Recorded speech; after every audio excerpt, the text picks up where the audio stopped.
존귀한 성도님들에게 주의 은혜와 평강이 가득하기를 바랍니다. 어제가 절기상 입추였어요. 가을이 시작되는 절기였는데 아무리 좀 이상 기온이 있다 이런저런 이야기가 있지만 신비하게 이 절기가 참 잘 맞아요. 그런데 아직까지는 입추지만 내일이 또 말복이지 않습니까? 아직까지는 더위 처음 듣는 하기사 요즘에 절기 잘 안 지키죠.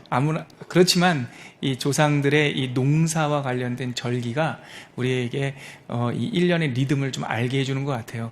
그래서 가을에 들어섰지만 아직 더위가 다 꺾이지 않은 듯한, 여전히 우리는 뜨거운 여름을 보내고 있습니다. 그리고 1년 연중 흐름으로 보면 32주차입니다.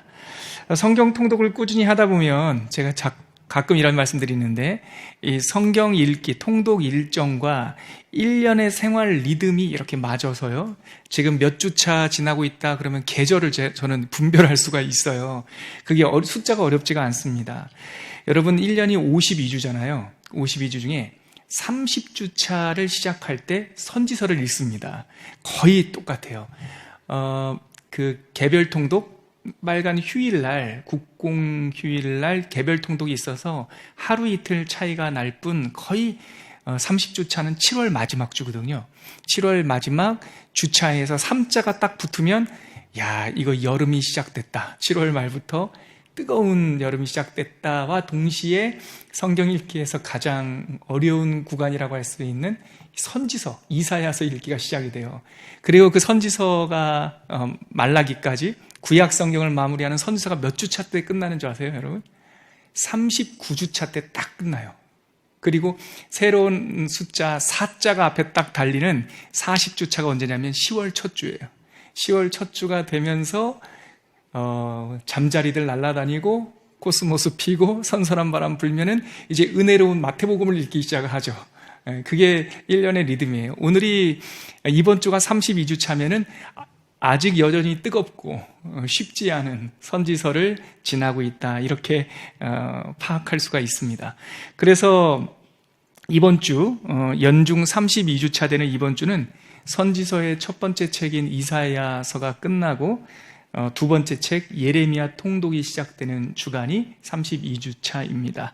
오늘까지 일정에 따라서 우리가 이 수요 예배가 주중에 가운데 있어서 오늘까지 예레미야 6장을 읽었어요. 그리고 내일부터 다음 시간 만나게 될 다음 주 수요일까지 예레미야 27장까지 읽을 예정이에요. 지난주에 우리 고민수 목사님이 이사야 뒷부분을 이렇게 나눠주셨는데요. 그리고 예레미야 개요 앞부분을 살짝 이렇게 언급해 주셨는데, 오늘 본격적인 예레미야서를 읽기 시작하는 32주차, 오늘은 예레미야서 전반적인 그 주제를 한번 살펴보려고 그래요. 그래서 저자에 대해서, 그리고 이 책의 주제는 뭘까, 메시지는 뭘까, 그리고 우리가 성경 읽기를 하는데 이 수요 예배를 통해서 성경 읽기를 도와드리는데, 제가 이 선지서를 읽기에 도와드릴 수 있는 최선의 방법은 이 방대한 분량의 선지서의 구조를 좀 알려드리는 겁니다. 그러면 벌써 이사야서도 66장, 굉장히 큰 성경이고요. 예레미야서도 52장이어서 거의 2주 반을 읽게 되잖아요. 그래서 큰 분량에 여러분들에게 이 책의 이 목차라든가 구조를 알려드리면 읽으실 때 좀 도움이 되고, 오늘 이 예배가 마칠 때 여러분들은 내일부터 다시 7장부터 한번 이렇게 읽어봐야지라고 새로운 깨달음이 있을 거라고 기대합니다. 그래서 저는 오늘 이 책의 저자, 그리고 주제, 그리고 구조를 대략적으로 살펴보고, 이 예레미야서 전체를 한 번에 보여주는 이 단락이 있어요. 이 말씀 이 부분, 그것이 바로 오늘 우리가 주보에 나갔던 예레미야 20장입니다. 20장 7절로 11절. 오늘 이 본문을 가지고 여러분들에게 하나님의 메시지를 설교로 전하고, 오늘 예레미야 20장 7절부터 11절은 예레미야서 전체의 주제를 아주 선명하게 보여줘요. 우리 그럼 먼저 오늘 본문을 함께 읽고 오늘 예레미야서 개요와 메시지를 함께 나누도록 할게요. 예레미야 20장입니다. 예레미야서 전체를 잘 대표적으로 보여주는 본문, 예레미야 20장 7절부터 11절까지 말씀 찾아오셨을 텐데요. 우리 한 목소리로 자막도 보시면서 함께 읽겠습니다. 시작. 여호와여, 주께서 나를 권유하심으로 내가 그 권유를 받았사오며 주께서 나보다 강하사 이기셨으므로 내가 조롱거리가 되니 사람마다 종일토록 나를 조롱하나이다. 내가 말할 때마다 외치며 파멸과 멸망을 선포함으로 여호와의 말씀으로 말미암아 내가 종일토록 치욕과 모욕거리가 됨이니이다. 내가 다시는 여호와를 선포하지 아니하며 그의 이름으로 말하지 아니하리라 하면 나의 마음이 불붙는 것 같아서 골수에 사무치니 답답하여 견딜 수 없나이다. 나는 무리의 비방과 사방이 두려워함을 들었나이다. 그들이 이르기를 고소하라, 우리도 고소하라 하오며 내 친한 벗도 다 내가 실족하기를 기다리며 그가 혹시 유혹을 받게 되면 우리가 그를 이기어 우리 원수를 갚자 하나이다. 그러하오나 여호와는 두려운 용사 같으시며 나와 함께 하심으로 나를 박해하는 자들이 넘어지고 이기지 못할 것이오며 그들은 지혜롭게 행하지 못함으로 큰 치욕을 당하오리니 그 치욕은 길이 잊지 못할 것이니이다. 아멘. 방금 제가 앞서 말씀드렸지만 우리가 읽었던 이 5구절, 예레미야서 20장에 나오는 이 5구절은 예레미야 전체 이 방대한 시간으로 따지면 48년간 전하는 이 사역을 52장에 딱 모아놓고 있거든요. 그의 48년의 선지자 사역을 한마디로 아주 생동감 있게 보여주는 것이 이 5절입니다. 그럼 먼저 우리가 이 내용 속에 담겨있는 메시지를 나누기 전에 예레미야서 개요 한번 살펴보죠. 저자가 누굴까? 선지서들은 대부분 그 선지서를 기록한 선지자의 이름을 책 제목으로 삼고 있어요.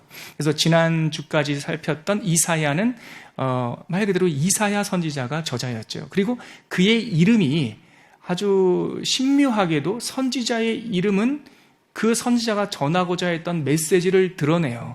우리 지난주 거 잠깐 복습하면 이사야, 무슨 뜻이라고 그랬죠? 이름이 야라고 하는 말은 여호와라는 뜻이고 이샤라고 하는 말은 구원이라는 뜻이에요. 그래서 여호와는 우리의 구원이시다, 나의 구원이시다라는 뜻이죠. 그러니까 우상이 만연했던 그 시대에 여호와만이 하나님이다라는 것을 선지자는 그의 이름으로 또 그의 사역을 통해서 우리에게 전해주고 있죠. 그럼 예레미야, 이 선지서는 예레미야라고 하는 사람이 하나님의 신탁을 받아서 기록한 하나님의 성경입니다. 예레미야는요, 아마도 10대 때 좀 더 위험성을 무릅쓰고 추정하는 학자들은 18살쯤으로 이렇게 추측을 해요. 아무튼 정확하게 몇 살이다, 정확하게 특정할 수는 없지만 대부분의 우리 학자들은 10대 때 빠른 나이에 부름을 받아서 48년을 이 목회를 한 걸로, 이 사역을 한 것으로 추정을 합니다. 이 사람은 그 예레미야 1장 1절에 보면 아나돗 사람이라고 말하고요, 힐기야의 아들이라고 말합니다. 근데 아나돗은요, 레위 지파의 성읍 중에 하나로 제사장 가문이 살던 동네예요. 그러니까 예레미야는 제사장 가문 출신이에요. 여담으로 이사야는요, 우리가 지나온 이사야는 출신이 어떨까요? 많은 사람들은 이사야가 왕족 출신이라고 봅니다. 그가 성전에 담대히, 그러니까 어떤 거리낌 없이 들어갈 수 있었던 것, 또 히스기야 왕과 굉장히 가깝고 왕궁에 자유롭게 드나들 수 있었던 것, 또 그의 설교에서 나오는 역사와 왕가를 꿰뚫고 있는 이야기들을 볼 때 이사야는 왕족 출신, 즉 유다 지파 출신의 사람으로 보이는데, 이 예레미야는 아나돗 제사장 힐기야의 아들이니까 레위 지파 출신의 제사장 가문의 10대 후반 청년, 이른 나이 청년이었는데 그때 여호와의 말씀이 그에게 임하면서 말씀 사역을 시작을 한 거죠. 근데 이 예레미야라고 하는 이 말함이 예르마후라고 원래 히브리어로 읽으면, 그냥 히브리어 알파벳을 그대로 읽으면 여러분들 강의한 저자 세 번째 줄에 있죠? 이르미예후 이렇게 읽을 수 있어요. 제가 왜 이걸 히브리어를 읽냐면 이 단어가 모호해요, 여러분. 이사야는 딱 떨어져요. 아, 이거 여호와는 구원이시다. 그냥 그 뜻인데요. 이르미예후라는 말은 이게 예후로 끊어서도 볼 수, 이게 두 가지 합성어인데 붙인 건데요. 예후와 이르마라는 말을 끊어서도 할 수 있고, 이름이라로 끊고요. 후로 끊을 수도 있어요. 그러니까 어디서 끊느냐에 따라서 이 뜻이 모호해요. 이게 그것을 무너뜨리는 자가 누구냐, 뭐 이런 말도 될 수 있고, 아니면 여호와께서 흩으시다, 뭐 이렇게도 될 수 있어요. 그래서 예레미야의 이 어원은 뭘까? 학자들이 합의를 못 봤어요. 그래서 크게 세 가지 뜻이 있다라고 보는데요. 강의 안에 있듯이 예레미야, 우리가 익숙한 이름으로 부르면 예레미야라는 말은요, 가장 많이 사람들이 동의하는 뜻은 여호와께서 뛰어나시다, 이런 뜻으로 그것과 같은 뿌리를 둔 이름으로 보고요. 또 두 번째는 여호와께서 세우시다라고 하는 뜻도 이 단어에 있다, 이렇게 생각하는 사람들도 있고요. 세 번째로는 여호와께서 깨뜨리시다, 이런 뜻이 있지 않나, 이렇게 여러 학자들이 말을 하는데요. 제가 좀 어려운 이름까지 원래 히브리어 알파벳으로 읽어드리고 이 세 가지 합의되지 않은 뜻을 다 말씀드리는 까닭은 이 세 가지 뜻이 다 의미가 있어요. 어떻게 읽든 어떻게 학자들이 풀든 간에 예레미야라고 하는 이름 안에는 여호와께서는 뛰어나시고 다 꿰뚫어 보신다는 거예요. 여호와께서는 세워주시기도 하고 여호와께서는 흩으시 깨뜨리기도 하신다. 이게 이 세 가지 다양한 이름의 뜻이 이 예레미야서의 주제예요. 이 당시의 사람들이요, 하나님의 눈을 가리고 살려고 했어요. 하나님의 진노가 눈앞에 있고 끓는 가마 비유가 1장에 나오거든요. 예레미야가 10대 후반에 소명을 받을 때 하나님께서 환상을 보여주시는데 이 살구나무, 아몬드 나무와 그리고 끓는 가마를 꿈속에서 보여주세요. 이 살구나무라고 하는 이 카이츠라고 하는 단어는 심판하다라는 하는 것과 발음이 똑같아요. 그러니까 예레미야서 안에는 워드 플레이가 많아요. 비슷한 발음, 단어 열어보면 단어는 다른데 발음이 거의 비슷한 걸 가지고 이 워드 플레이, 이 언어 유희를 통해서 메시지를 전하는데요. 이 살구나무라는 말이 심판, 진노라는 뜻과 같은 발음이고요. 끓는 가마 비유라고 하는 것, 그 환상을 보면 꿈속에서 보니 북쪽에서 가마솥이 있는데 기름과 기름인지 물인지 액체가 펄펄펄 끓고 있는데 그 가마가 이 남쪽으로 기울어지고 있는 거예요. 뜨거운 물이 막 쏟아지기 직전, 그것이 바로 예레미야 선지자가 그 소명을 받던 메시지였어요. 그러니까 하나님의 심판이 임박했고 너희들을 하나님께서 죄악이 관영해서 심판할 것인데, 근데 유다 사람들은 눈을 가리고 살았다고요. 괜찮아, 편안할 거야, 편안할 거야. 그러니까 하나님께서 뛰어나시고 그들의 심장을 관찰하신다. 예레미야라는 이름이 그것을, 그 심부를 지금 찌르고 있는 거죠. 하나님께서 다 알고 계셔. 그리고 하나님께서 너희를 흩으실 거야. 그런데 하나님께서 너희를 다시 세우실 거야. 이것이 이 예레미야라고 하는 이 모호한 이름에 이런 모양 저런 모양이 있지만 다 이 예레미야서의 메시지를 함축하고 있다라고 이해하시면 될 것 같아요. 여러분들이 어떻게 이 세 가지 중에 뭘 생각하면 좋을까요? 여호와께서 세우신다. 이 정도로 세 가지가 다 있지만 여호와께서 세우신다. 이걸 우선적으로 기억하시면 좋겠다 싶습니다.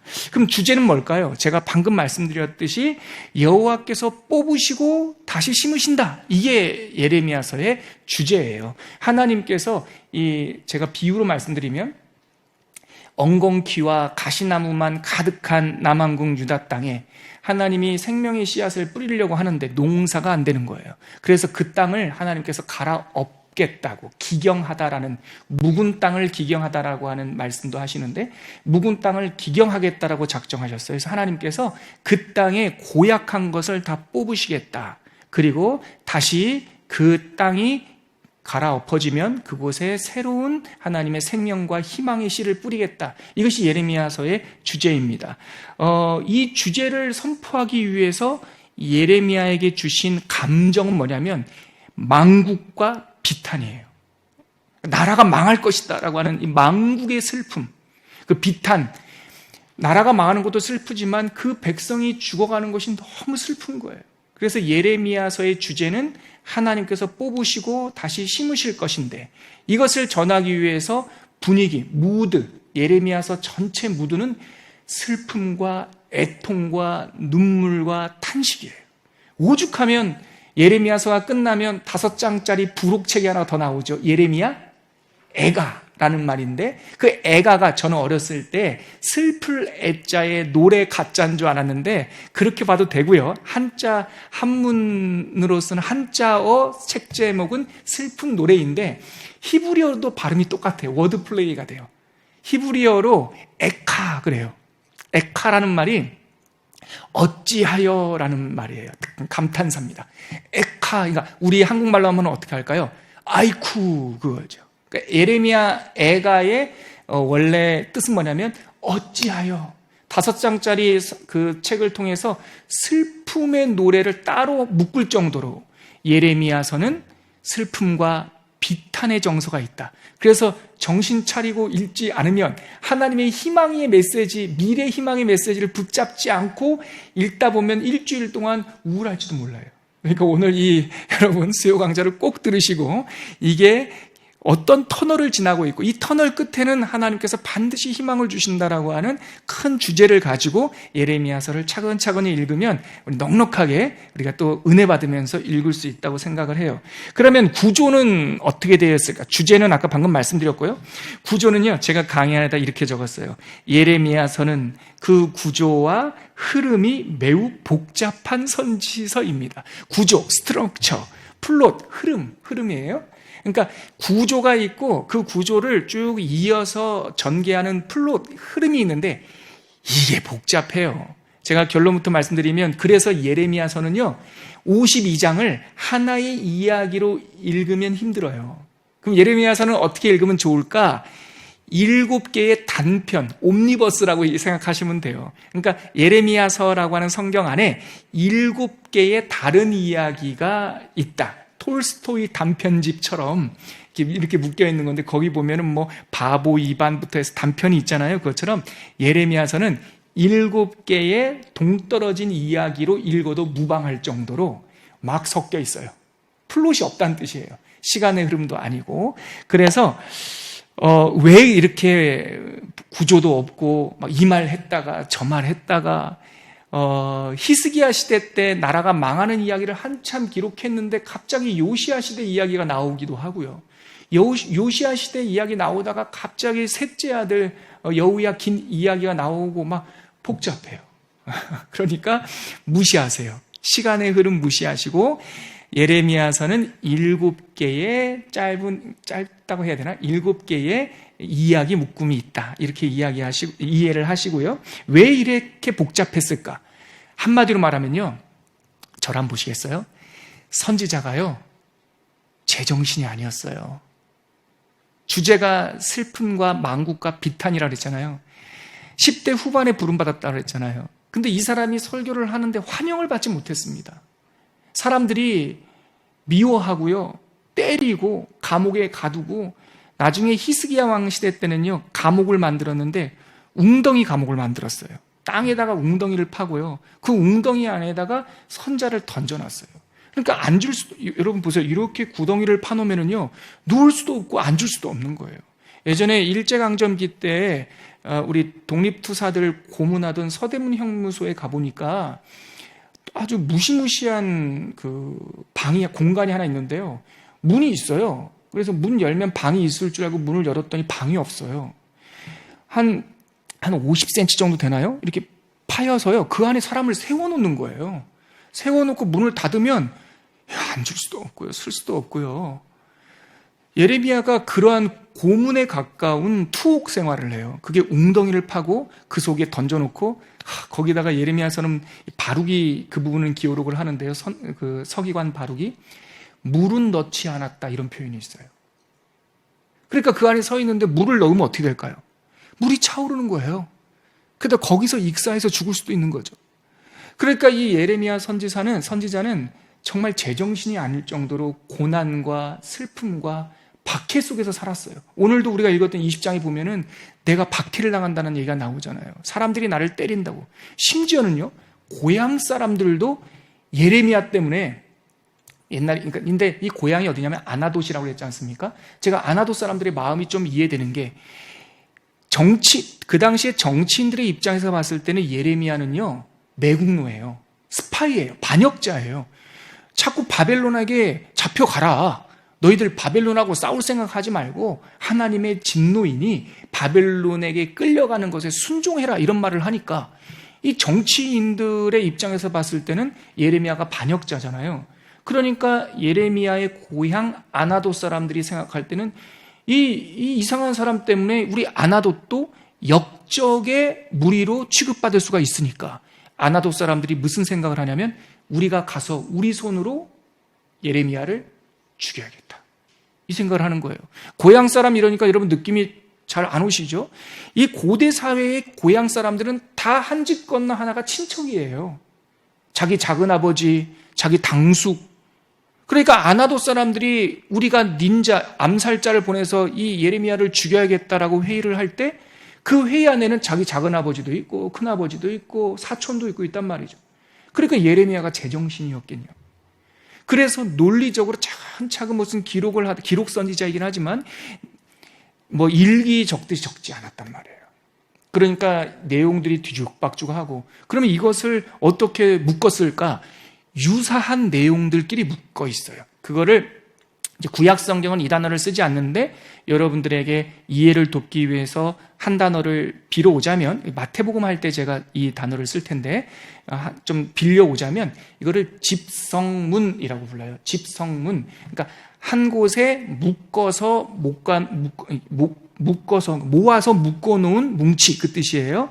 그러니까 마태복음이 예수님의 이야기를 기록할 때 설교는 설교대로 묶어놓고 기적은 기적대로 묶어놓고 설교 중에서도 특별히 비유 설교는 비유 설교대로 묶어요. 예를 들어서 우리가 잘 알고 있는 산상설교 마태복음 5장, 6장, 7장 그게 앉은 자리에서 그렇게 며칠 동안 사경회 하신 게 아니고 예수님의 대표적인 설교들을 산상설교, 산에서 들판에서 하신 설교들을 묶어놓은 거예요. 또 마태복음 8장과 9장에 보면 10가지 기적이 쭉 나와요. 그러니까 그거는 기적 집성문이라고 그래요. 예수님의 공생애 중에 기적 사건들을 묶어서 마태복음은 정리를 해요. 왜냐하면 유대인들은 이 사고방식이 좋아요. 서기관들의 사고방식은 비슷한, 그러니까 시간 순서대로 쭉 기록할 게 아니면 유사한 성격대로 묶어요. 예레미야가 그래요. 예레미야가 설교는 설교대로 남한국 유다 주변에 있는 9개 나라에 대한 심판을 하신단 말이에요.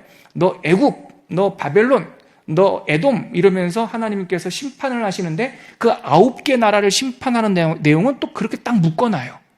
이렇게 묶어놓고 또 그러니까 왕이 자기를 핍박했던 현실에서 있었던 이야기 있죠. 전기처럼 그런 것들은 실제 예레미야가 겪었던 이야기는 그것대로 또 묶어놓고 그렇게 해서 그 묶음이 총 몇 개다? 7개예요. 그래서 벌써 지금 1개, 2개 묶음이 끝났어요. 내일 7장부터는요 12편의 설교 중에 5번째 설교인가요? 4번째 설교를 내일부터 읽게 될 거예요. 좀 이따가 제가 다시 자세히 설명드릴게요. 아무튼 예레미야서의 구조는 비슷한 주제대로 7개의 뭉치가 있다. 이것만 일단 알아두시고요. 조금만 더 설명드릴게요. 자, 그러면 예레미야서는 그 구조와 흐름을 정확하게 표현할 수 없는데 노 목사가 여러 책을 참고해서 연구하다 보니까 몇 가지는 우리가 좀 읽는 데 도움이 되는 힌트가 있어요. 첫째, 예레미야의 활동은 연대가 몇 년서부터 몇 년까지 활동했다는 연대가 거의 정확하게 나왔어요. 그게 언제냐면 요시야 왕 13년부터 여호야김 4년까지인데요. 강의 한 1페이지 맨 마지막 줄에 있어요. 자, 여러분 예레미야서 1장 2절과 3절을 한번 찾아보세요. 우리 예레미야서 1장 2절과 3절. 거기 보면 예레미야가 활동했던 시간이 딱 나와요. 자, 예레미야 1장 2절과 3절 자막도 좀 보여주시고요. 네, 준비되셨습니다. 여러분 한번 찾아보세요. 거기다가 별표 치시고 예레미야가 활동했던 48년이에요. 그 48년 기간을 2절과 3절로 딱 말씀해요. 같이 읽을게요. 시작. 아몬의 아들 유다 왕 요시야가 다스린 지 13년에 여호와의 말씀이 예레미야에게 임하였고, 요시야의 아들 유다 왕 여호야김 시대부터 요시야의 아들 유다 왕 시드기야 11년 말까지 곧 5월에 예루살렘이 사로잡혀 가기까지 임하니라. 이게 무슨 요시야 13년, 시드기야 11년 이러니까 우리는 서기 1900 몇 년 이걸로 익숙하니까 잘 느낌이 안 오는데 이게 연대를 알 수가 있어요. 그래서 요시야 왕 13년부터 여러분 느낌이 안 와도 그냥 들어만 놓으세요. 예레미야는 언제부터 언제까지 활동했습니까? 요시야 왕 13년부터 시드기야 11년, 즉 11년 5월은 남왕국 유다가 완벽하게 멸망하는 해 그 달이에요. 우리가 알고 있는 서력으로는 BC 586년, 기억하실 거예요. 제가 486 컴퓨터, 586 컴퓨터 이렇게 했듯이 586 컴퓨터, 그 BC, 예수님 오시기 586년 5월에 남왕국 유다가 완전히 멸망하거든요. 그러니까 지금 2절과 3절에 있는 걸 보면 요시야 왕 13년부터 예레미야에게 여호와의 말씀이 임하여서 남왕국이 완전히 멸망할 때까지 활동했습니다. 이 뜻이에요. 자, 그래서 이 기간을 제가 예레미야서 52장을 쭉 보니까 한 번 더 나눌 수 있어요. 중간에. 한 토막인데 한 번 더 나눌 수 있는데요. 그게 뭐냐? 여러분 보세요. 아까 제가 1장에서 끓는 가마 비유를 보면서 그 끓는 가마의 환상을 보면서 말씀 사역을 시작했다고 했죠. 아까 그 끓는 가마가 북쪽에서 기울어진 기름이 쏟아질 것 같은 끓는 가마가 누구를 상징하는 걸까요? 어느 나라? 아까 제가 말씀드렸는데 이제 다시 릴렉스. 어렵지 않은데 쉬운 건데 이것도 막 집중하시면서 시야가 좁아지셨어요. 아까 남왕국 유다가 어느 나라에 의해서 멸망합니까? 아시는데 말씀 안 하시는 거죠? 바벨론이잖아요. 알고 계시죠? 북쪽은 아수르, 남쪽은 바벨론. 그래서 예레미야가 환상 꿈에서 본 끓는 가마 비유는 갈대아 사람, 즉 북쪽 바벨론 사람들이 침공할 것이다라고 하는 환상이에요. 18살쯤에 그 꿈을 꾼 거예요. 예레미야는 알고 있었어요. 이제 얼마 안 가서 북쪽에서 갈대아 사람들이 나라를 크게 만들 것이고 이 바벨론이 남쪽 남왕국에 쏟아져 올 것이다. 근데 그게 1, 2년 안에 일어난 일은 아니에요. 22년 걸렸어요. 22년 동안 계속 요시야 왕 13년부터 22년 동안 북쪽에서 사나운 나라가 내려올 거예요. 회개하세요. 북쪽에서 사나운 나라가 내려올 거니까 빨리 돌이키세요. 회개하면 기회가 있습니다. 그거를 장장 22년 동안. 그런데 이 북쪽의 바벨론이 첫 번째 실제로 역사의 무대에 침공했던 때가 있는데 그게 여호야김 4년이에요. 4년. BC 606년인가요? 잠깐만. 605년이에요. BC 605년, 그러니까 22년 동안 바벨론이 내려와요. 그 사람들이 내려오니까 빨리 회개하면 기회가 있어요. 그거를 쭉 외친 게 22년. 그거를 노 목사는 제1차 사역기간이라고 여러분들에게 말씀을 드리고 싶어요. 이때는 메시지 설교 내용이 뭐냐면 회개하면 나라가 안 망할 수도 있다. 이런 내용으로 해요. 너희들이 회개만 한다면 아직 쳐들어오지 않았으니까 안 망할 수도 있다. 그런데 여호야김 왕 4년에 BC 605년에 실제로 제1차 침공을 했어요. 그러니까 이제는 회개해도 못 살아요. 그러니까 이때서부터 메시지가 바뀌어요. 그냥 순순히 끌려가라. 순순히 끌려가면 더 힘들고 참혹한 이 학살이 없을 것이다. 그래서 여호야김 4년부터 자, 두 번째 마디, 첫 번째 마디는 요시야 왕 13년에서 여호야김 4년까지 22년.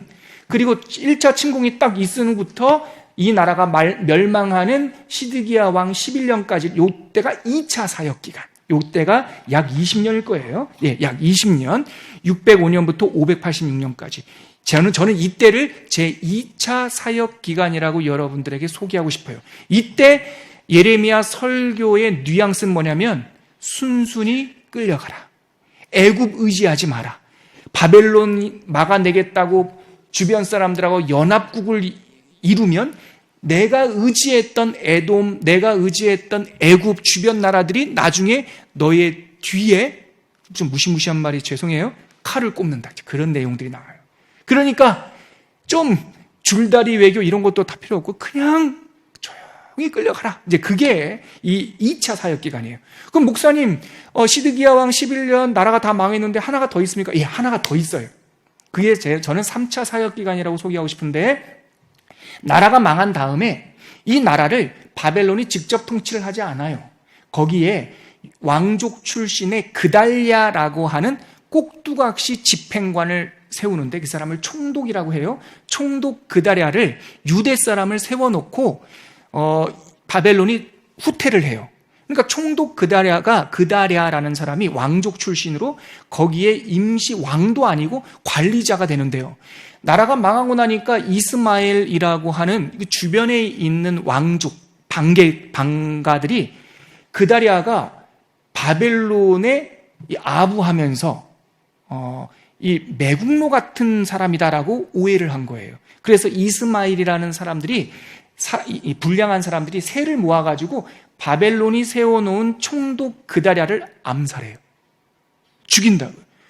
근데 죽여놓고 보니까 이 사람들이 그제서야 정신을 차린 거예요. 야, 우리가 지금 무슨 짓을 한 거지?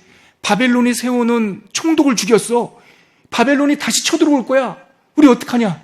야, 이대로 있다가는 죽을 거고, 그렇다고 해서 잘못했어요 손댄다고 해서 바벨론이 봐줄 것 같지도 않고 어떡하지 하다가 이스마엘과 그달랴를 암살한 당시 귀족들이 어쩔 수 없다. 보따리 싸. 우리 저기 애굽으로 도망가자. 애굽에도 무슨 이렇게 조그만한 도시, 그 근방 있는 도시로 가지 말고 그냥 나일강을 타고 저기 그냥 아프리카 중부로 내려가서 거기서 꽁꽁 숨어 살자. 그렇게 결정을 해요. 그래서 남왕국이 시드기야 왕 11년에 망하고 나서 그달랴 총독이 세워지고 그가 다스리려고 했는데 주변 사람들이 도와주지도 않고 지지고 볶고하다가 결국은 총독이 암살되고, 총독이 암살된 후에 겁을 먹은 사람들이 백성들을 이끌고, 아니 피난 행렬처럼 백성들을 이끌고 유대인들의 상당수가 애굽 땅으로 이민을 가요. 그때 이 암살했던 이스마엘이 보니까 예레미야가 살아있잖아요. 당신이 40몇 년 동안 우리나라 망한다 했으니까 내가 당신을 그냥 두고 갈 수는 없고 예레미야 당신도 같이 갑시다. 그래서 예레미야는 그 유다 땅에 48년 동안 하나님의 말씀을 전했지만 그의 노년은 어떻게 되냐? 애굽으로 끌려가요. 백성들과 함께. 그래서 그냥 이슬처럼 그 다음에 어떻게 됐다라고 선지자의 노년에 대한 기록이 없어요. 그냥 끌려가는 것으로 끝나요. 이게 3차 사역이라고 제가 말씀드리고 싶어요. 자, 저를 한번 보세요.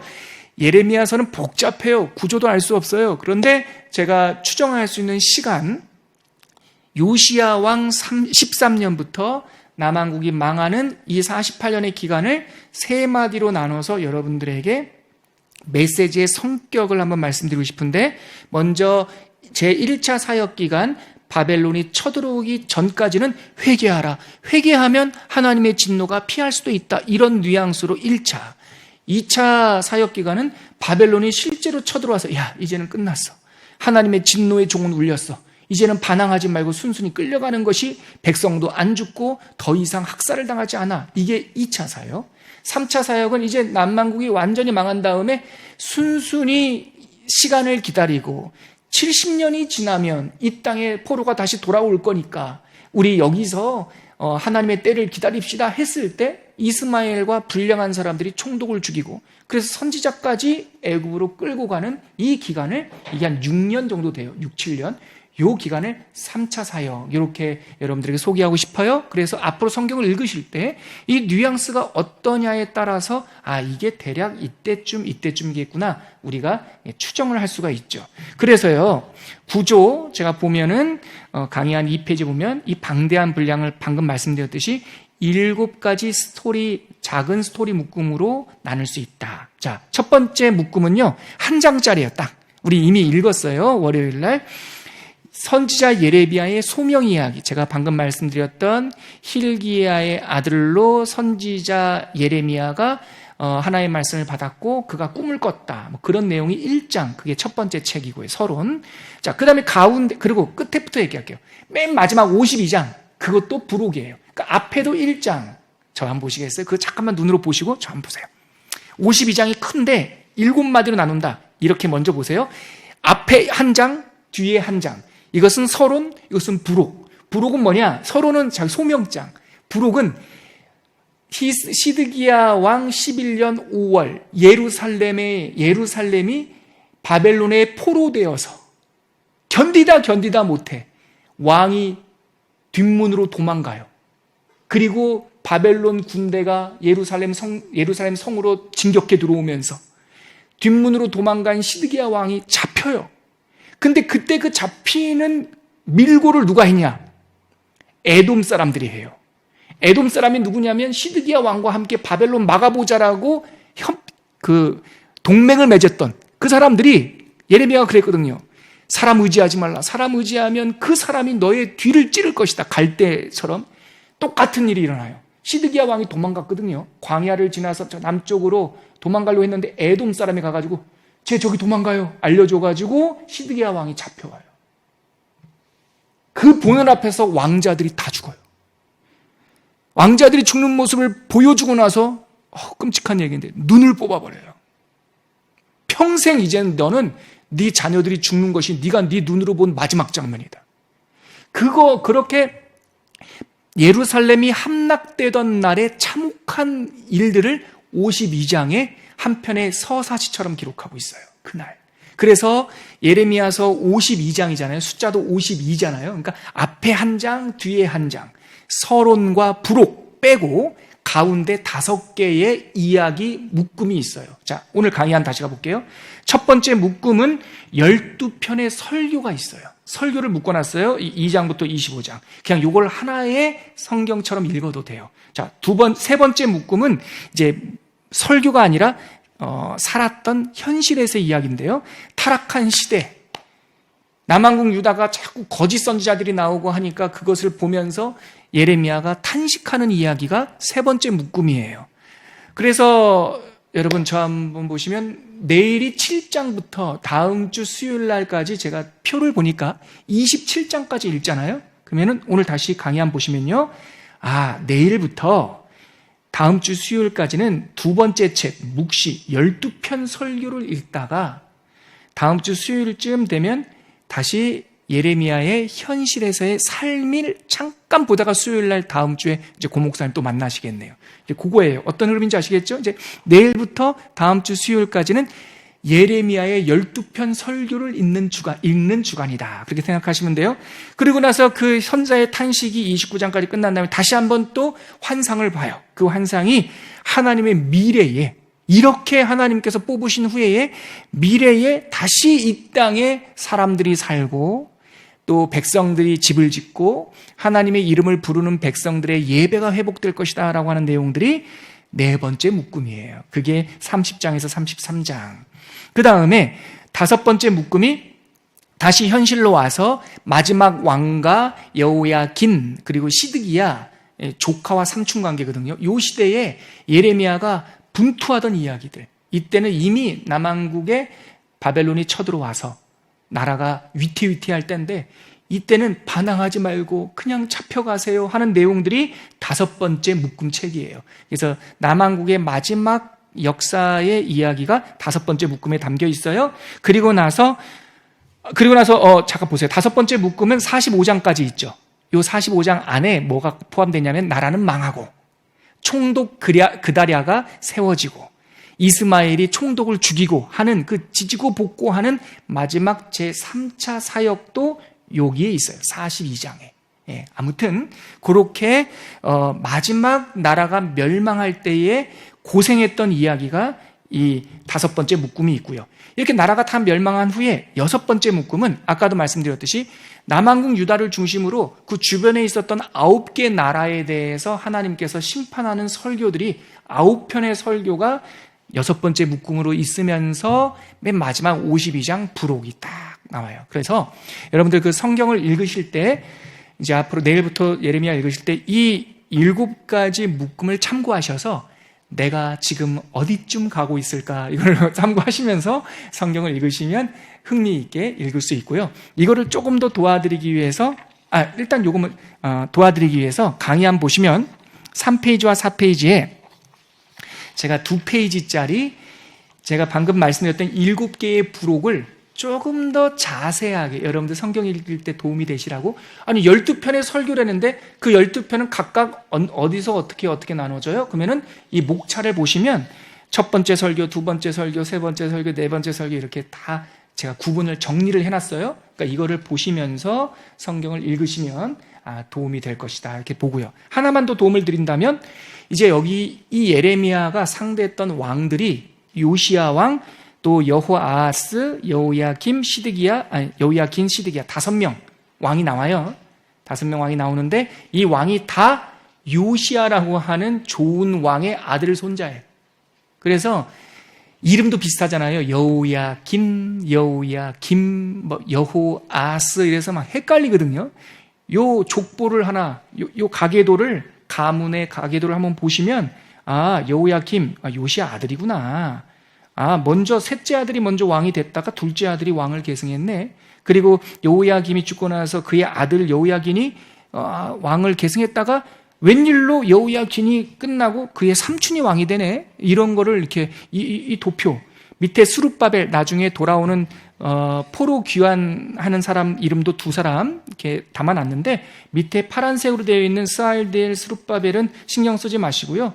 요시야, 여호야김, 여호아스, 시드기야, 여호야긴 요 5명만 딱 알아도 이게 외울 필요 없고요. 그냥 이 도표를 갖다 놓고 성경 읽으시다가 시드기야가 누구야? 마지막 19대 왕이구만. 끝나는구만.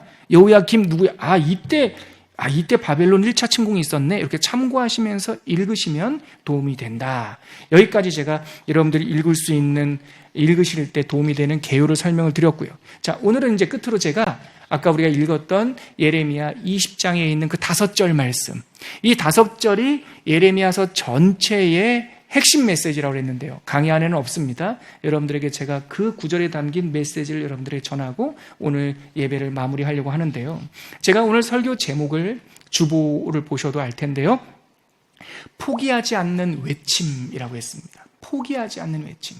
예레미야 선지자의 48년의 사역을 보면 정말 포기하지 않는 하나님의 사랑을 알 수가 있어요. 그 사랑은 정말 불처럼 타오르는 사랑이에요. 아픈 사랑이에요. 너무나 말을 안 들으니까, 정말 말하는 대로 정반대로만 가니까 예레미야를 통해서 하나님의 심정이 투영되는 거예요. 이렇게 큰 52장이라고 하는 예레미야의 큰 이야기 속에서 오늘 우리가 읽은 예레미야 20장 7절로 11절까지 말씀은 하나님을 향해서 예레미야가 탄식하는 부분이에요. 내용이 뭐냐? 자신의 심정이 슬픕니다. 하나님, 난 못 살겠어요. 이러면서 제가 예전에 설교 제목으로 썼던 건데, 여호와 앞에 울다. 딱 그 제목과 그 문장과 어울리는 거예요. 예레미야가 여호와 앞에서 털썩 주저앉아서 하나님, 진짜 못 살겠어요. 마치 저는 이 부분을 읽으면 예수님의 겟세마네의 기도가 떠올라요. 예레미야는 참 어려운 삶을 살았어요. 제가 아까 말씀드렸듯이 그는 10대 후반으로 추정되는 어린 나이에 부름을 받았고, 백성이여 회개하라, 하나님의 통치에 순종하라, 순순히 끌려가라, 이런 메시지를 전하니까 백성들이 좋아하질 않았어요. 그래서 그를 향한 반대가 얼마나 많았던지 예레미야서에서 자주 나오는 표현이 있는데, 사방으로 두려움이라는 말이 많이 나와요. 사방으로, 우리식으로 말하면 사자성어가 뭐가 있죠? 사면초가였어요. 이 예레미야는 어떻게 사면초가였냐면, 제사장들은요 노골적으로 예레미야 쟤는 안 좋은 사람이야, 하나님의 말씀을 왜곡하는, 요즘으로 말하면 이단이야, 막 이렇게 제사장들은 예레미야를 괴롭혔고, 백성들은요 예레미야를 미친 사람 취급했어요. 정치인들은요 예레미야를 매국노라고 그랬어요. 심지어 아까도 제가 말씀드렸듯이 그의 고향 아나도 사람들은 이 예레미야 이상한 친구 때문에 우리 마을이 망할, 멸문지화를 당하겠다 해서 예레미야를 죽이려고, 암살하려고 했어요. 그러니까 완전히 사면초가였던 거죠. 그래서 그는 사회적인 비난도 받아야 했고, 종교적인 억압도 받아야 했고, 심지어 생명의 위협까지 느끼면서 48년을 살았어요. 10대 때부터 60세 때까지. 끝내 마지막에는 반란군에 의해서 포로처럼 애굽으로 끌려갔다. 그 모습이 마치 이사야가 예언한 그는 도살당할 양 같아서 우리의 죄를 짊어지고 끌려갔는데 아무런 신음도 내지 않았다라고 했던 예수님의 발자취를 예레미야의 인생을 통해서도 우리가 예표적으로 볼 수가 있어요. 너무 힘들었죠? 그리고 그는요, 하나님의 10대 때 부름받았잖아요. 하나님의 명령에 따라 평생 결혼도 하지 않았어요. 그리고 예레미야서 52장을 다 읽어보면 그의 48년간의 설교를 통해서 예레미야 편이 돼준 사람은요, 성경에 나오는 사람만 한정하자면 딱 2사람밖에 없어요. 48년 사역했는데 2사람. 한 사람은 예레미야의 나중에 병들고 감옥에 갇히고 나니까 이 말씀을 기록할 수가 없어서 서기관을 두었는데 그 사람이 바룩이에요. 바룩은 예레미야가 말해주는 이야기들과 예레미야가 겪었던 삶을 글로 기록하는 서기관이었고요. 한 사람은요, 에디오피아 출신의 환관이었던 에벳멜렉, 38장과 39장에 나와요. 이 사람만, 회심도 아니고 에벳멜렉만 예레미야의 말에 귀를 기울여요. 외국인이. 그러니까 자기의 글을 기록해주는 서기관과 에디오피아 출신 에벳멜렉 2사람 빼놓고는 어떤 누구도 예레미야 편이 없었어요. 너무나 힘들었겠죠. 하루도 편할 날이 없었던 날 중에서 예레미야는요, 그 당시에 제사장 밧수훌이라는 사람한테 붙잡혀요. 근데 이 밧수훌을 제사장이라고 안 불러요, 예레미야는. 우리 지금 개역개정 이성경에는 총감독이라고 하는데요. 우리 그 부분, 오늘 읽었던 20장이잖아요. 오늘 본문이 20장 1절로 한번 가보세요, 여러분. 오늘 7절 읽었는데요. 20장 1절 한번 가보시면 같이 한번 읽어볼까요? 예레미야 20장 1절 시작. 임멘의 아들 제사장 밧수울은 여호와의 성전의 총감독이라. 이 총감독이라는 말을 옛날에는 유사장이라고 번역되어 있었어요. 그러니까 제사장인데 제사장이 아닌 거예요. 이 사람은 성전 관리인, 행정 공무원처럼 묘사하고 있어요. 이 사람이 계속 읽을게요. 그가 시작. 그가 예레미야의 이 일 예언함을 들은지라. 이에 밧수울이 선지자 예레미야를 때리고 여호와의 성전에 있는 베냐민 위층의 목에 씌우는 나무 고랑으로 채워두었더니 다음 날 밧수울이 예레미야를 목에 씌우는 나무 고랑에서 풀어주매 예레미야가 그에게 이르되 여호와께서 내 이름을 밧수울이라 하지 아니하고 마골 밋사빕이라 하시느니라. 이 정황이 뭐냐면 제사장이라는 사람이 아마도 백성들의 눈에는 이 밧수울은 대제사장이었을 거예요. 그런데 대제사장이라고 부르지 않아요. 선지자 예레미야는 총감독, 관리자, 총관리자. 하나님의 말씀을 전하니까 이 밧수울이 예레미야를 붙잡아 갖고 와가지고요, 짐승의 목에 채우는, 우리 옛날에 뭐 춘향전 보면은 칼 채우잖아요. 그렇게 큰 넓적 파판이 아니라 이 포도나무 가지 있죠. 휘어지는 거. 그런 걸로 나무 사슬을 만들어서 예레미야 선지자의 목에다가 딱 한 거예요. 동물 채우듯이. 그리고 나서 베냐민 문이라고 하는 성전 문 위에다가 감옥을 만들어 놓고 거기다가 감금시킨 거예요, 제사장이. 이 젊은 선지자가 얼마나 무서웠던지 그 다음날 밧수울이 와가지고 그 칼을 풀어주니까 하나님이 그러는데 너를 이제는 밧수울이라 하지 않고 마골 밋사빕이라 할 것이다. 이 말이 뭐냐면 사방으로 두렵다라는 거예요. 당신은 정말 몬스터입니다. 그 뜻이에요. 그렇게 제사장한테 얻어맞고, 여기 나오잖아요. 제사장이 때려요. 막 선지자를. 폭행을 해요. 그 폭행하고 두려움에 휩싸여있던 선지자가 하나님 앞에서 우는 장면이 오늘 우리가 읽은 본문이에요. 하나님한테 울어요. 어떻게 웁니까? 먼저 7절 보세요. 다시 한번 7절 한 번 더 읽을게요. 시작. 여호와여, 주께서 나를 권유하심으로 내가 그 권유를 받았사오며 주께서 나보다 강하사 이기셨으므로 내가 조롱거리가 되니 사람마다 종일토록 나를 조롱하나이다. 이 말이 뭡니까? 쉽게 풀면 하나님, 당신이 나를 설득하지 않았습니까? 당신이 하나님이시고 강하시니까 내가 설득당한 것밖에 없지 않습니까? 하나님이 말씀을 전하라고 해서 내가 전했는데 사방으로 저를 조롱하고 저를 못살게 굽니다. 그게 첫 번째 첫 마디예요. 자, 8절 같이 읽을게요. 시작. 내가 말할 때마다 외치며 파멸과 멸망을 선포함으로 여호와의 말씀으로 말미암아 내가 종일토록 치욕과 모욕거리가 됨이니이다. 여기서도 워드 플레이를 해요. 하나님이 나에게 설득하셨죠. 나는 그걸 순종할 수밖에 없었습니다. 그것 때문에 어려움을 당했습니다. 하나님이 내 입술에 담아준 말씀은 파멸과 멸망입니다. 파멸과 멸망. 근데 이 말씀 때문에 나에게 돌아온 것은 치욕과 모욕입니다. 내가 파멸과 멸망을 말하니 세상 사람들은 나에게 치욕을 주고 모욕을 줍니다. 이게 8절이에요. 자, 9절 시작. 내가 다시는 여호와를 선포하지 아니하며 그의 이름으로 말하지 아니하리라 하면 나의 마음이 불붙는 것 같아서 골수에 사무치니 답답하여 견딜 수 없나이다. 이 9절이 이제 전환점이에요. 내가 이렇게 모욕과 치욕을 당해서 내가 작정하기로 내가 다시는 여호와를 선포하지 않고 그의 이름으로 말하지 않고 나 이거 그만두고 그냥 고향에 가서 농사나 지으면서 살랜다 이렇게 마음을 먹었는데, 그렇게 마음 먹을 때마다 내 마음에 불이 붙는 날, 골수에 사무칠 정도로 뜨거운 것이 올라와서 내가 답답하여 견딜 수 없다.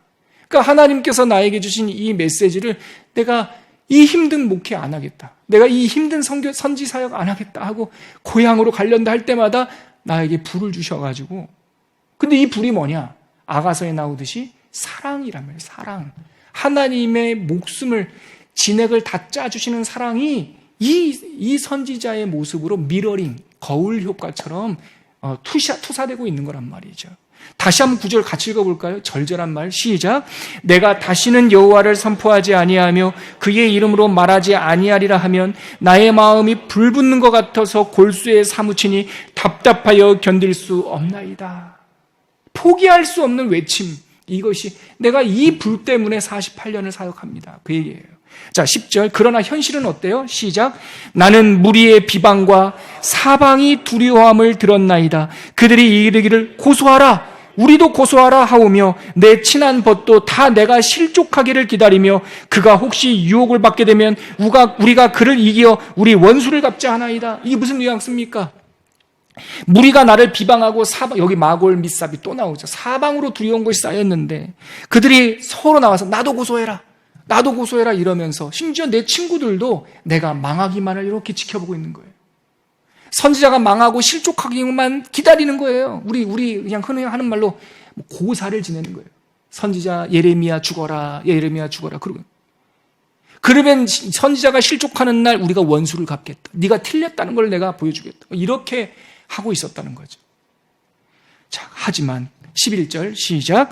그러하오나 여호와는 두려운 용사 같으시며 나와 함께 하심으로 나를 박해하는 자들이 넘어지고 이기지 못할 것이오며 그들은 지혜롭게 행하지 못함으로 큰 치욕을 당하오리니 그 치욕은 길이 잊지 못할 것이니이다. 그러하오나, 여기에 별표예요. 그러하오나.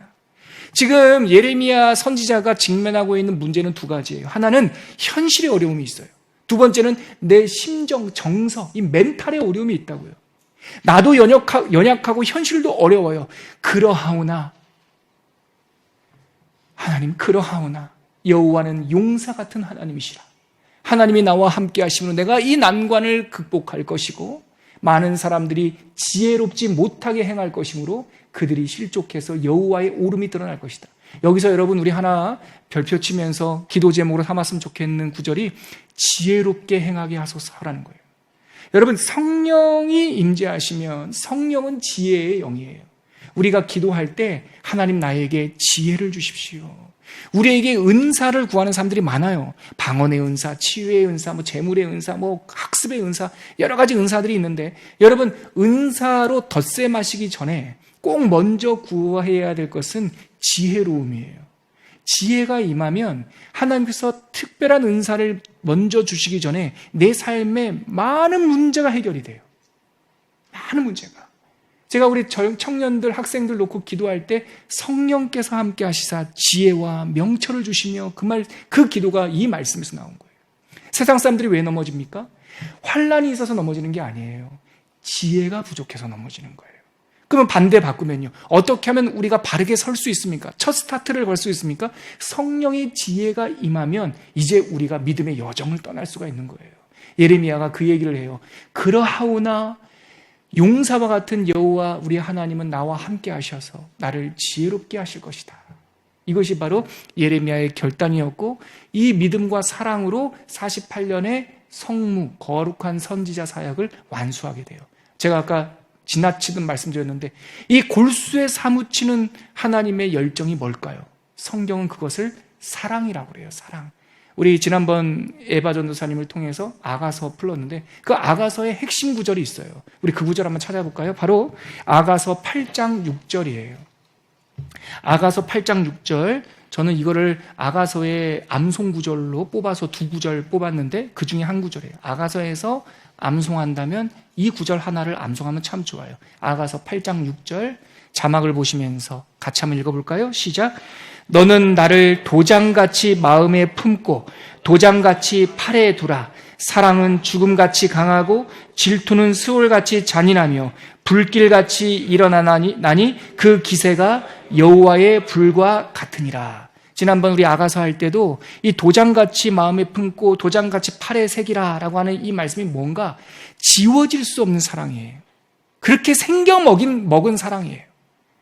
우리가 하나님의 사랑을 얘기할 때 제가 자주 쓰는 이 좀 시적인 표현이 있는데 우리는 그렇게 생겨 먹었어요. 우리는 하나님을 배신하게 생겨 먹었어요.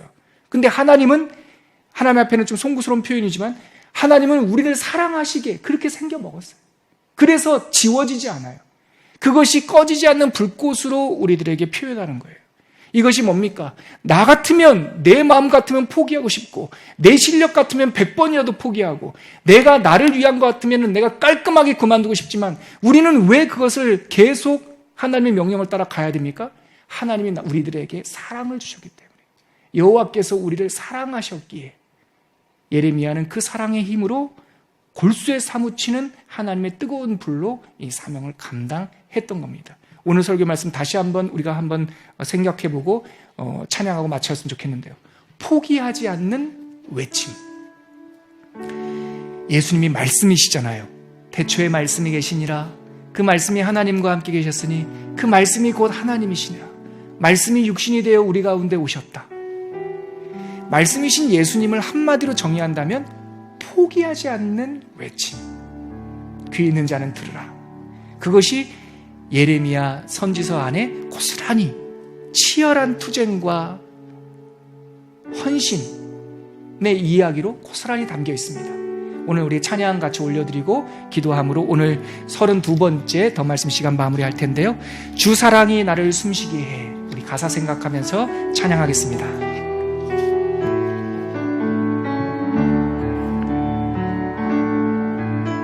주 사랑이 나를 숨쉬게 해. 세상 그 어떤 어려움 속에도 주 은혜로 나를 돌보시며 아멘. 세상 끝날까지 지켜주시 주 사랑이 나를 이끄시네.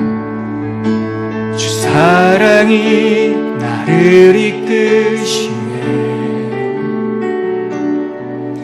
내가 갈 수 없는 그곳으로 아멘. 주의 사랑 나를 붙드시며 세상 끝날까지 인도하시네. 주님만이 내 아픔 아시며 주님만이 내 맘 어루만지네.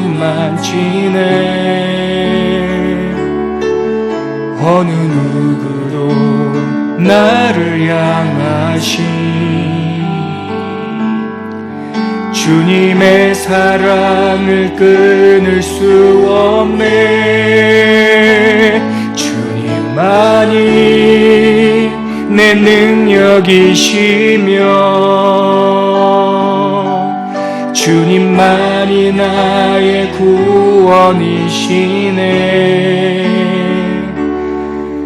어느 누구도 나를 향하신 주님의 사랑을 끊을 수. 우리가 상상할 때 예레미야 선지자를 우리가 이 땅에선 대면하기 어려울 거예요. 근데 만약에 하나님께서 에스겔에게 주신 은혜처럼 제가 꿈속에서라도 예레미야 선지자를 만난다면 이 찬양 같이 하고 싶어요. 당신을 이끌었던 그 권능과 능력과 헌신은 사랑 때문에 그랬어요. 산 밑에 백합화와 같은 선교사님들한테 한번 만나보세요. 선교사님, 어떻게 그런 고난을, 목사님, 어떻게 그런 어려움을 이겨낼 수 있습니까? 대부분 선교사님들은 하나님이 나를 얼마나 사랑하시는지가 대답일 겁니다. 하나님의 사랑을 알면 우리가 우리 능력으로 감당할 수 없는 사명도 넉넉히 감당하게 될 줄 믿습니다. 우리가 가사를 생각하면서 우리 한 번만 처음부터 끝까지 쭉 부르고 하나님께 올려드리고 기도하겠습니다. 한 번 더 찬양하겠습니다. 주 사랑이 나를 숨쉬게 해 세상 그 어떤 어려움 속에도 주 은혜로 나를 돌보시며 아멘. 세상 끝날까지 주님만이 내 아픔 아시며 주님만이 내 아픔 아시며 주님만이 내 맘 어루만지네. 어느 누구도 나를 향하신 주님의 사랑을 끊을 수 없네. 주님만이 내 능력이시며 주님만이 나의 구원이시네. 어느 누구도 나를 향하신 주님의 사랑을 끊을 수 없네. 제 목회의 삶의 스승들은 하나같이 내성적인 사람이었습니다. 개인적인 자리에서 목사님 어떻게 그 긴 시간을 감당하셨냐고 물으면 어떤 목사님은 내 질긴 외로움을 만지시는 주님이라는 표현을 하셨는데, 1살, 2살 나이를 먹으면서 선배 목사님들이 하신 이야기들이 조금씩 느껴집니다. 믿음의 길은 성령 없이 가기에는 너무 힘듭니다. 성령 없이 가기에는 너무 외롭습니다. 그러니 우리는 능력을 구하기보다 사랑을 구하여야 할 줄 믿습니다. 하나님 사랑해 주시옵소서. 아니, 이미 사랑하신 예수께서 우리 안에 계시오니 그 사랑을 알고 하나님의 사랑을 누리게 하여 주시옵소서. 우리 그렇게 하나님의 사랑을 간구하며 잠시 우리가 작은 소리로 기도하겠습니다. 하나님 아버지, 예레미야 선지자가 살아갈 수 있었던 능력은 하나님의 불붙은 사랑임을 알게 되었습니다. 우리 안에 지식의 은사, 우리 안에 삶의 은사, 섬김의 은사, 다양한 곳으로 우리를 세우셨지만 무엇보다 우리의 심장에, 우리의 이성에, 우리의 손과 발에 성령의 불이 붙게 하여 주시옵소서. 말을 하더라도 성령의 불이 있게 하시고, 논리에도 성령의 불이 붙게 하시고, 우리의 헌신과 봉사에도 하나님의 사랑의 불이 붙게 하여 주시옵소서. 그리하여 내가 다시는 여호와의 이름을 선포하지 아니하며 그의 이름으로 말하지 아니하리라 하면 내 심장이 불붙는 것 같아서 골수에 사무치니 답답하여 견딜 수 없나이다 하는 예레미야 선지자의 고백이 우리들의 고백이 되게 하여 주셔서 하나님이 이끄시는 그 성령 충만한 삶으로 각자의 사명을 감당할 수 있는 충성된 종들이 될 수 있도록 은혜 내려 주시옵소서. 내가 다시는 여호와를 선포하지 아니하며 그의 이름으로 말하지 아니하리라 할지라도 그때마다 내 마음에 불붙는 것 같아서 골수에 사무치니 답답하여 견딜 수 없나이다. 하나님 아버지, 사랑의 불입니다. 은혜의 불입니다. 예레미야에게 주셨던 이 사랑의 불을 우리들에게 성령과 함께 주신 줄 믿사오니 날마다 하나님의 능력으로 살아가는 주의 친백성 되게 하여 주시옵소서. 예수 그리스도의 이름으로 기도합니다.